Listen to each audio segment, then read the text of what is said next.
got your first win. Just, how does it feel just to get the first victory as a Hornets coach? But it feels good, Like I say, the possibilities and the capabilities have always been there. We just have not done a good enough job to win on Saturdays. But it was good to see our guys execute the game plan for 4 quarters. And, the outcome was a victory. It was a hard-fought game. Mississippi Valley was a tough team, and they gave us everything that we can handle. So, it was just good. I was happy to see our guys play as hard as they did, stay committed to the cause and to the task, and find a way to finish the job. How important was it seeing them play the entire game instead of just having the early start like you guys have been having and not been able to finish? Well, it's been really good. I mean, we've been working on that. We've been talking to our guys about it. We've kind of switched our practices up a little bit to address those issues, and I guess we made the right move because the end result, was victory, and I think everybody who's watched the game watched our guys perform better, in every quarter. But we still got some things we got to clean up. We haven't arrived fully yet. We're a team that's a work in progress, and we understand that. But we're going to line up and try to play 4 more quarters this Thursday night against a tough Texas Southern team. It's a short week, but at the same time, of course, you guys have to adjust to it. I recall your times when you were at Bethune-Cookman, you played many Thursday night games. So how does that experience help you prepare for your team this upcoming week? Oh, it helps me a lot. I like the Thursday night games. I like the quick turnaround. Sometimes your team gets better, or it's good carryover when you have a good turnaround. So we're okay with it. I got a lot of experience at it. It's no problem. We've made the adjustments where needed, and our guys are responding to it. So I'm sure we'll be ready to answer the bell on Thursday night against a tough opponent. Looks like Jonathan Bowen had been their main quarterback, but he didn't play last week. It looks like Everyon Hurts had played. So are you preparing to possibly see 2 QBs this week? Yeah, we better prepare because both of those young men are exceptional. Both of them can move the offense, and both of them are capable of leading that team to victory. So we're just preparing overall to play a tough, hard football team in Texas Southern. With the way the offense produced with Richardson at quarterback, are you moving forward with him as your starter? No. I mean, I know you guys are going to think I'm a madman, but it's a method to the madness. We're going to keep it open and let the best man win for this week, And I guess my coaching style is almost like welcome to the mind of a maniac, And people would say, why would I do that?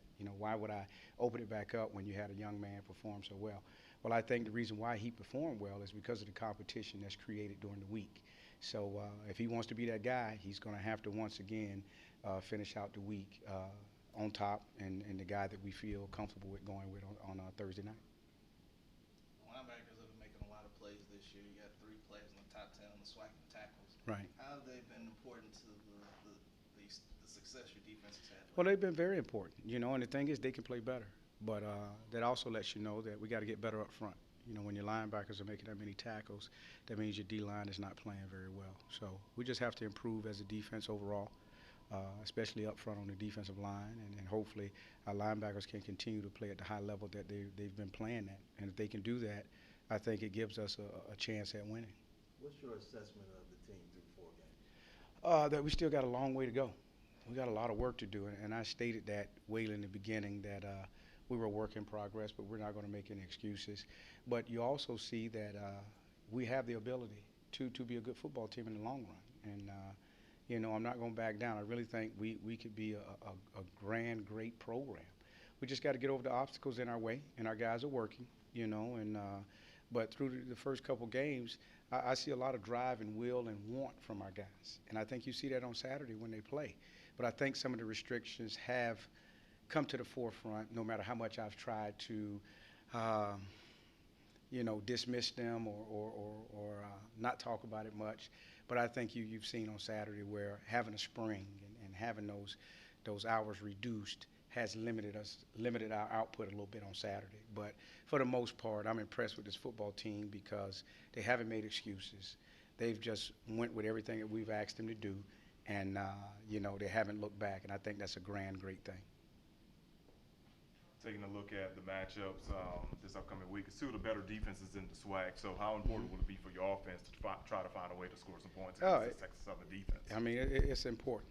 It's really important, and you're right. They have a very tough defense. I mean, they've got a very experienced defensive coordinator over there that I've faced before, and they really got some athletes on that defense that run around and really cause you some havoc and can cause you some problems. So it's important for our offense to execute our game plan to the highest and and for us not to cause any team-inflicted wounds by turning the ball over or causing any penalties. So we're going to have to execute probably the best we've executed thus far in order to have a chance to score some points. So go ahead. You're all right. Go ahead.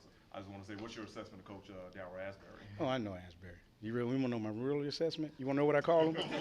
you may have to bleep it out if I tell you what I really call him. No, I got a lot of respect for him. I do. We've known each other over the years, and we've shared some ideas. And I tell you what, it's so crazy because when me and him get together, we don't talk football. We talk about a lot of different books that we've read, a lot of different life experiences, and we have a grand old time enjoying each other. And I think he's a phenomenal coach. I think he has that program going in the right direction. I think he's a proven guy. And no doubt about it, I think he's a guy that's going to want to tear my head off Thursday night, you know.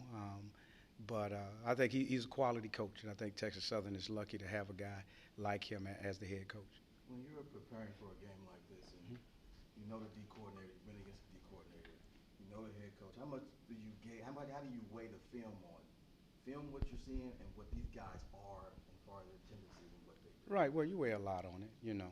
I kind of, coaches are somewhat a creature of habit, you know, some things, but, you know, from studying a lot of film, and I'm a numbers guy. I like to put numbers together. And, you know, when I put numbers together and I add it up to different sequences and different equations and different results, then it kind of produces, you know, the pattern that they do. So, you know, but it helps you in the long run kind of knowing these guys because sometimes you understand their mentality and their thought process, which they understand the same. You know, they know me too. So it does help in the preparation. One thing I can tell you, in knowing both of those guys, I know we better be ready because they're coming to tear our heads off on Thursday night. Bright lights, national TV audience. I mean, does that add more to the anticipation? No. We treat every game the same. We treat every game the same, and that's with no disrespect to any opponents. That's with respect to all opponents. We treat every game the same. We don't make one game bigger or, you know, guys get fired up for another game more than the other. We have a lot of respect for all of our opponents, regardless if it's on TV or not. So we prepare for every game the same, and that's at a high level of 10. And we think all of our opponents deserve our attention, you know, and that's why we do that.